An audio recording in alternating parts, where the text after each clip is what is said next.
So Joe, we're just gonna spend the day in calls together? What's your next one? I have one at 10:30. Let me look, hold on. Oh, I don't have one till 11 on cybersecurity. You want to go on that one? I'll pass. Take good notes.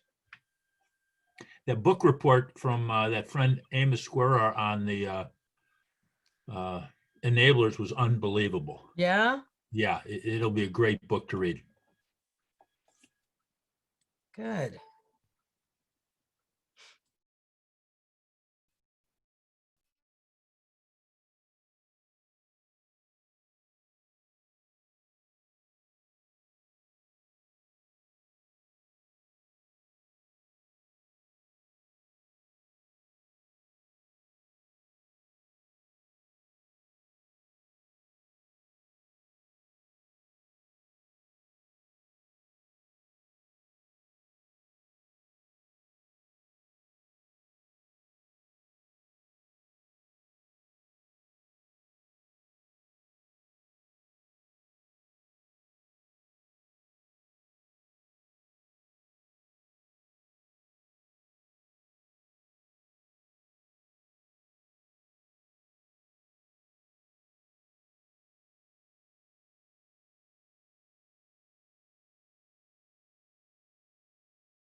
Hi, Joe.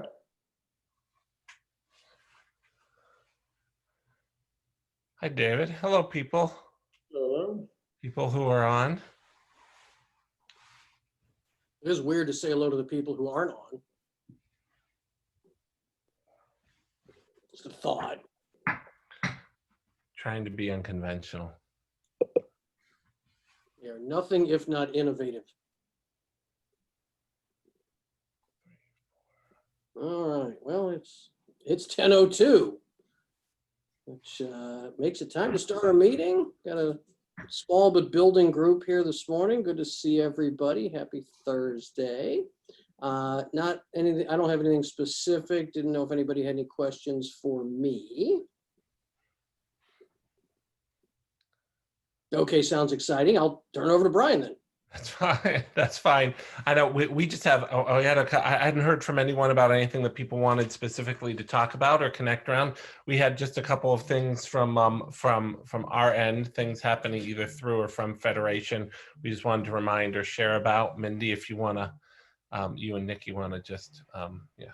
Sure. Good morning, everyone. So I want to remind those of you who received a community investment from us in the spring that the organizational check-in and evaluation report is due today. If you have not submitted that, just want to make sure that you know it's due today, that you're able to get it in. If you have any questions, don't hesitate to reach out to us.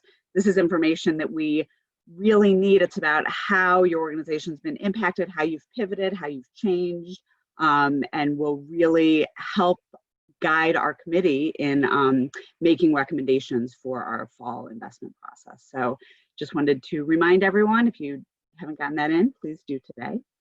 And then I also just want to remind everyone, we've talked about this at every opportunity that we can, that we're really trying to develop and share these creative and useful tools and skills to help you plan, organize, and strategize for the future.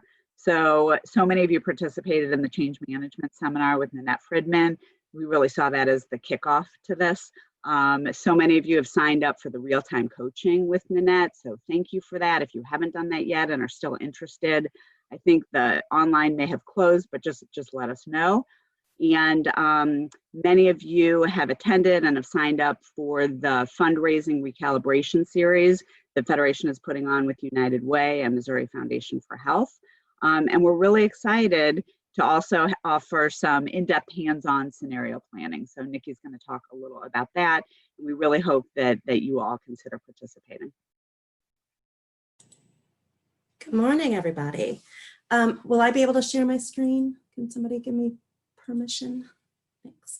I'm going to Um, work on that. Okay, I'm gonna just talk. I'm a social worker, not a salesperson, but this is my sales pitch.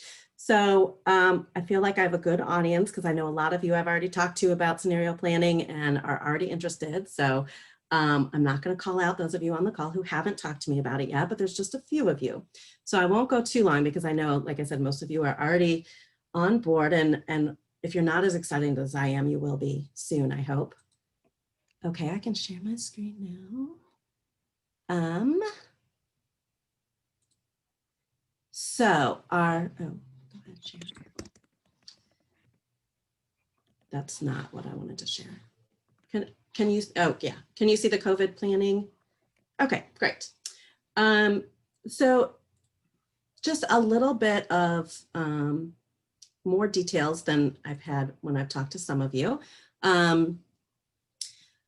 about our scenario planning. So what is this? I want you to know, the main thing I want you to know about this is not like a seminar about scenario planning. This is an opportunity to do the scenario planning with your organization. So we're really excited about that.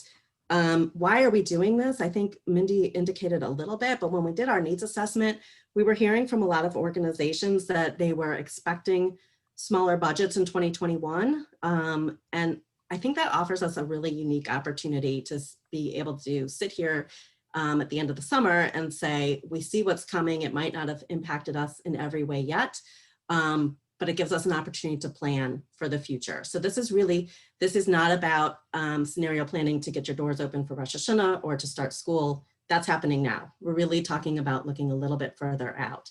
And you know, we hear a lot in our community about long-lasting implications of the COVID crisis, of the economic crisis that we're experiencing right now in many ways. So this is an opportunity to think a little bit further out and do some of that planning in a scenario planning model, which speaks to the fact that so much is changing. And I think that's the other thing we heard when we were doing our needs assessment is that people are really overwhelmed by how fast things are moving, how much is changing. It makes it hard to plan. So this is an opportunity to go through a process with a facilitator to say, here are different things that might happen. And if this happens, we have at least the beginning of a plan of what to do. If it doesn't, and this happens, we have the beginning of a plan of what to do. We're inviting organizations to bring 6 to 8 people from your organization. There's a lot of words on this slide. I'm going to link you to this and more information, both through the registration page, and then also it'll be attached to your the meeting follow-up that you'll get tomorrow. So 6 to 8 people from your organization. We want these to be people that know your organization and the kind of people that can make plans. So that might be different depending on your organization. You might just want a staff group. You might want staff and lay leaders. It's whatever's appropriate. I'm happy to talk through that with you. Just to give you an idea that this is kind of the method or the format that our partners at JFNA have developed and that we're using their materials for. So it's a process where it's a 4-step process.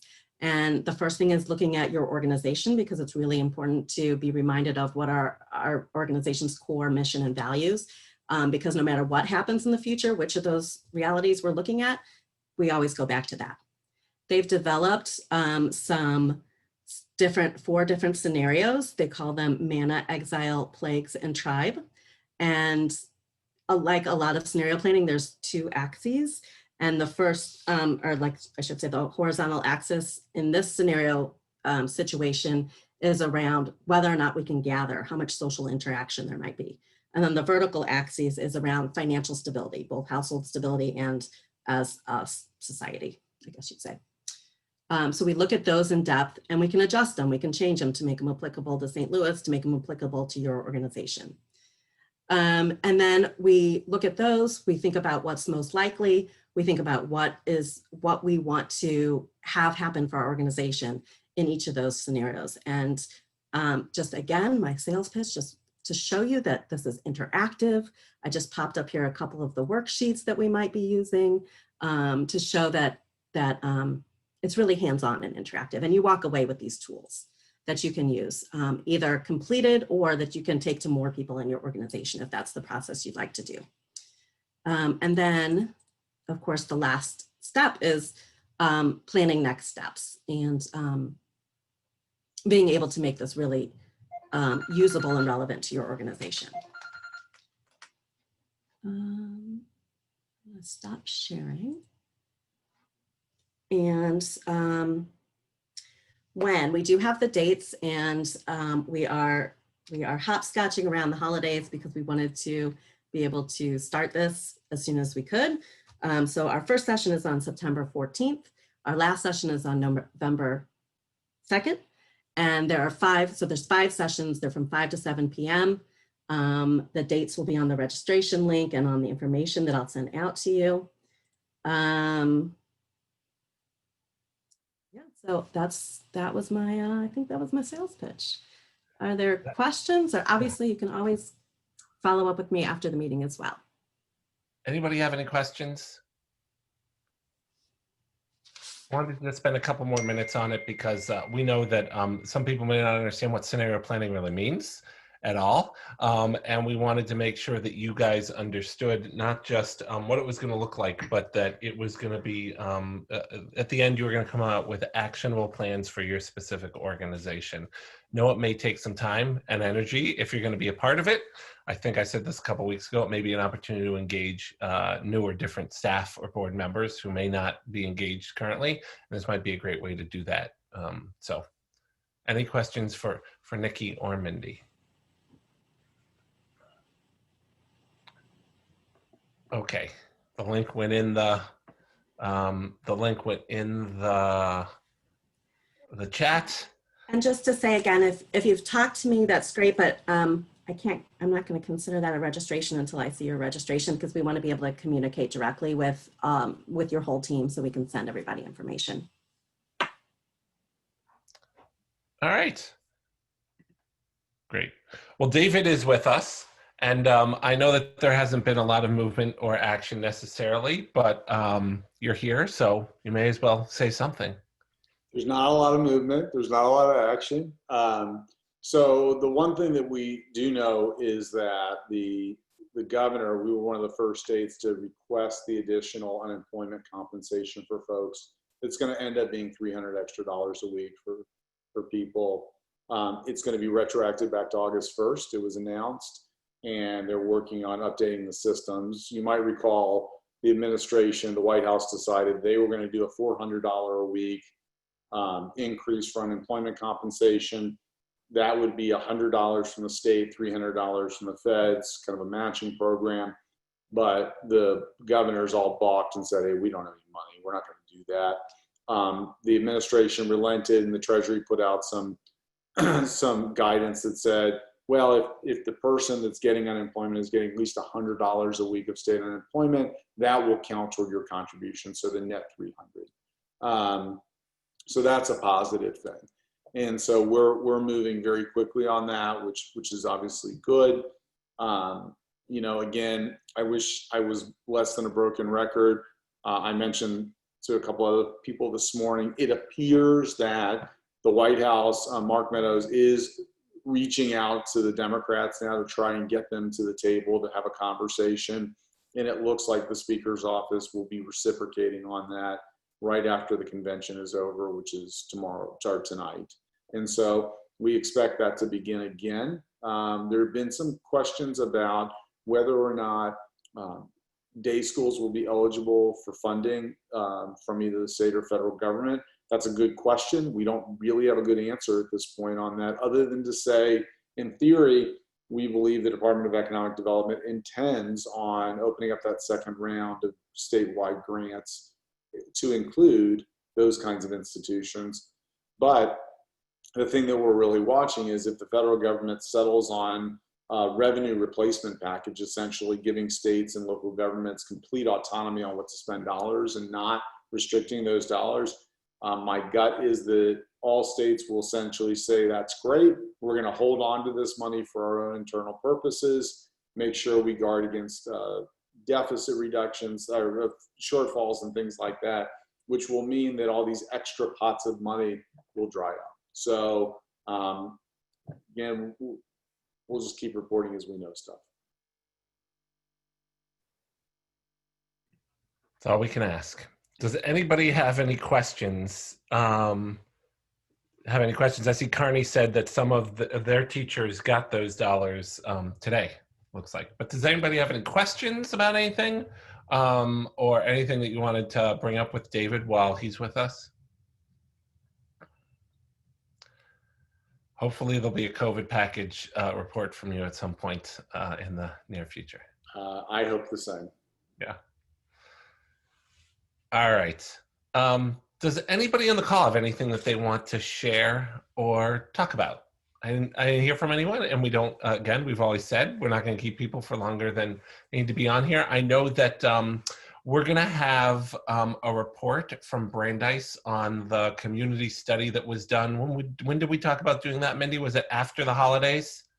After the holidays. So many of you participated, right, in an individual community individual kind of a study by Brandeis University, a number of communities around the impact of COVID and the way that communal institutions have responded.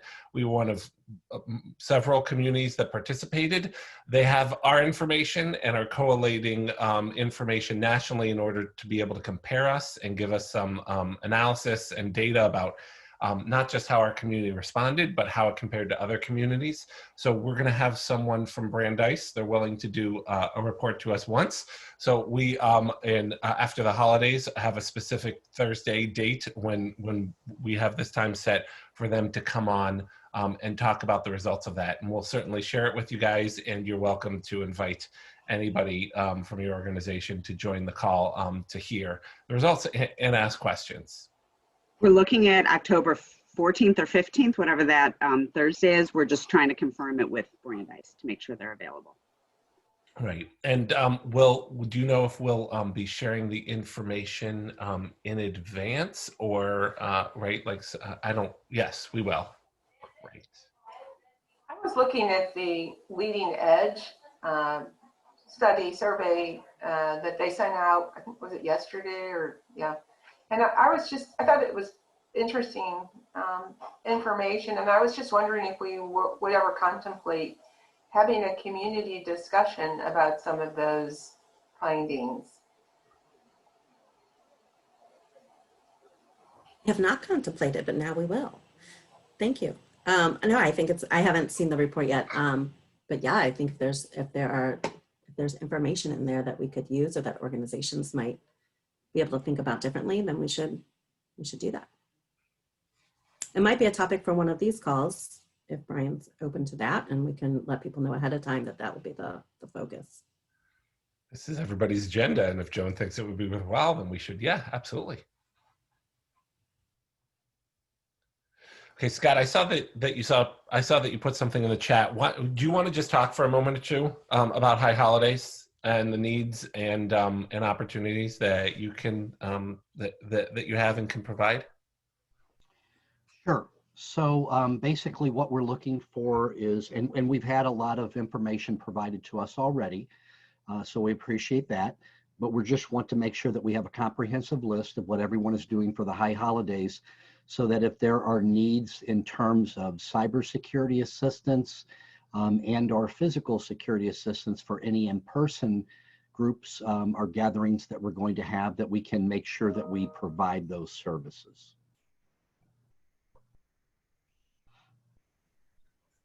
Great, thank you. So we'll obviously share this with the rabbis as well, but get your High Holiday plans to Scott's. I heard him say, I see that you said something about security planning and assistance as well, which is something I know that we've done regularly. Just this is not a regular year. And so make sure that you're in touch and communicating with Scott as things have certainly are a little different. The other thing I know is that next week, Rory's going to join us. Rory's going to join us. We're going to talk a little bit about the plans that the Jewish community, JCRE, I don't want to mess up the name of it. JCRE is? Jewish Council for Racial Equity. Jewish Council for Racial Equity, to talk about the plans that are in place that the JCRE has put together, which are really are opportunities for community conversation and an in-depth look around our community and the role around race and race equity that is happening. So she's going to speak a little bit about that next week. Does anybody have anything that they want to put onto a future agenda, something that may be more time specific, or something that people would like to have us just talk about in general?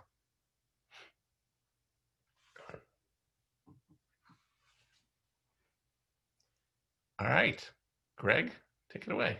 All right then. Well, again, as Brian said, we won't make these last any longer. If you do think after the call ends, oh, I wish I would have asked about whatever that is, let me or Brian or anybody know. We'll bring it up on next week's call. In the interim, have a great rest of the week. Have a peaceful Shabbat, and don't be afraid to reach out to us if you have any concerns, questions, or ideas. And we'll see you all next week.